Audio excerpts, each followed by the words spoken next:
জয় নিতাই। সাধক বামাখ্যাপা কে ছিলেন? বামাখ্যাপা ছিলেন ভারতীয় হিন্দু সাধক ও তান্ত্রিক। তিনি বীরভূম জেলায় জন্মগ্রহণ করেছিলেন ও তারাপীঠে বাস করতেন। তিনি দেবী তারার ভক্ত ছিলেন এবং দেবী তারাকে বড়মা বলে ডাকতেন।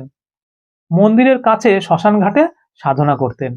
তিনি শ্রী রামকৃষ্ণ পরমহংসদেবের সমসাময়িক ছিলেন। বামাখ্যাপা ছেলেবেলায় গৃহত্যাগ করে তিনি কৈলাসপতি বাবা নামে এক সন্ন্যাসীর শিষ্যত্ব গ্রহণ করেন। কৈলাসপতি বাবা তারাপীঠে থাকতেন। বামাখ্যাপা তারাপীঠেই দ্বারকা নদের তীরে যোগ ও তন্ত্র সাধনা করেন।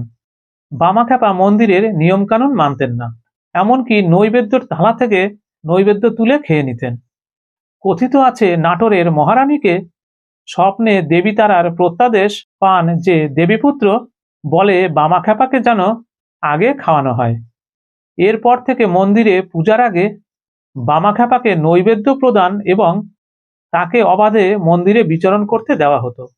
আরও কথিত আছে দেবী তারা ভয়ঙ্কর বেশে বামাখ্যাপাকে দর্শন দিয়েছিলেন এবং পরে মাতৃবেশে দর্শন দিয়েছিলেন।